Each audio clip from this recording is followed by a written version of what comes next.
નમસ્કાર મિત્રો, સ્વાગત છે ફરીથી એક નવા વિડીયોની અંદર। મિત્રો વાત કરવામાં આવે તો ગુજરાત પોલીસ વિભાગમાં આવી છે એક નવી ભરતીની જાહેરાત। 20 જાન્યુઆરી સુધી કરી શકાશે અરજી। તો મિત્રો ખાસ વાત એ છે કે ગુજરાત પોલીસ વિભાગમાં નવી ભરતીની જાહેરાત આવી ગઈ છે, જેમાં 20 જાન્યુઆરી સુધી અરજી કરી શકાશે।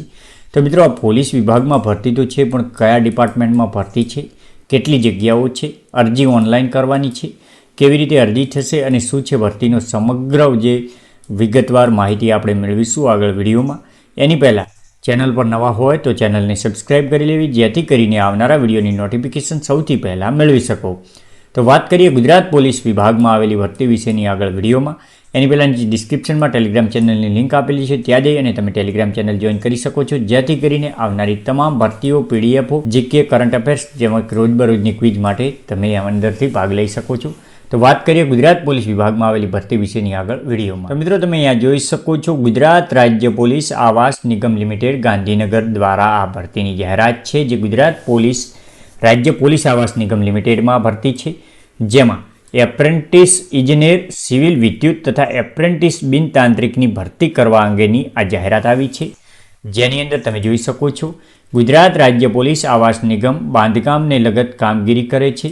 નિગમમાં એપ્રેન્ટિસ એક્ટ 1961 અંતર્ગત નિગમની વડી કચેરી તેમજ વિભાગીય કચેરી ખાતે સ્નાતક એપ્રેન્ટિસ તાલીમાર્થીની ભરતી કરવાની થતી હોય તે માટે યોગ્ય શૈક્ષણિક લાયકાત ધરાવતા ઉમેદવાર પાસેથી ઓનલાઈન અરજી મંગાવવામાં આવે છે। જાહેરાત અંગેની વિગતવાર માહિતી નિગમની વેબસાઇટ પર મૂકવામાં આવેલ છે, તે જોઈને ઉમેદવારોએ તારીખ 20 જાન્યુઆરી 2024 સુધીમાં ઓનલાઈન અરજી કરવાની રહેશે। જે તમે જોઈ શકો છો, નિગમની જે ઓફિશિયલ સાઇટ પણ અહીંયા પીડીએફમાં આપેલી છે, gspHC.gujarat.government.in, જે ગુજરાત રાજ્ય પોલીસ આવાસ નિગમની જે સત્તાવાર સાઇટ છે। તેમજ આ ભરતી વિશેની વાત કરવામાં આવે તો અહીંયા તમે નોટિફિકેશન પેજ નંબર 2ની અંદર તમે જોઈ શકો છો, Gujarat housing state police housing corporation limited દ્વારા આ જે નોટિફિકેશન છે, ગાંધીનગર આનું લોકેશન છે, તમે જોઈ શકો છો।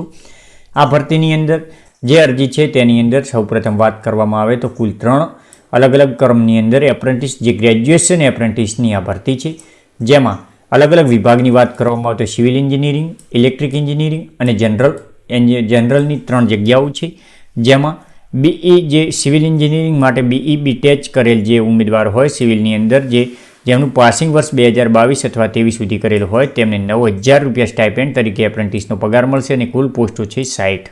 ત્યારબાદ વાત કરવામાં આવે ઇલેક્ટ્રોનિક એન્જિનિયરિંગ જે છે તેના માટે ઇલેક્ટ્રોનિક એન્જિનિયરિંગની જો વાત કરીએ તો ઇલેક્ટ્રોનિક એન્જિનિયરિંગ માટે બીઈ બીટેચ ઇલેક્ટ્રિકલ કરેલ હોવું જોઈએ, 2022-23ની અંદર પાસિંગ યર છે અને 9,000 રૂપિયા તેનું પણ સ્ટાઇપેન્ડ છે અને કુલ જગ્યાઓ છે 10।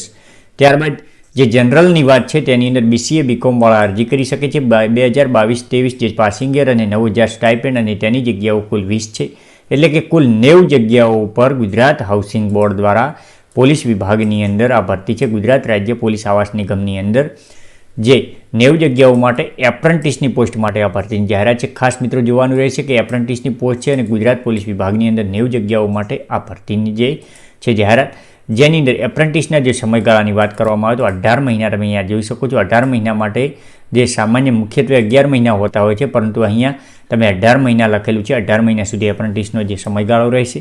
જો નોકરી સ્થળની વાત કરવામાં આવે તો ગુજરાત હાઉસિંગ બોર્ડ ગુજરાત દ્વારા આ નોકરી સ્થળ છે અને ઓનલાઈન અરજી કરવાની રહેશે। ઓનલાઈન અરજી કરવા માટેની બંને સાઇટો અહીંયા આપેલી છે, તમે જોઈ શકો છો કે જે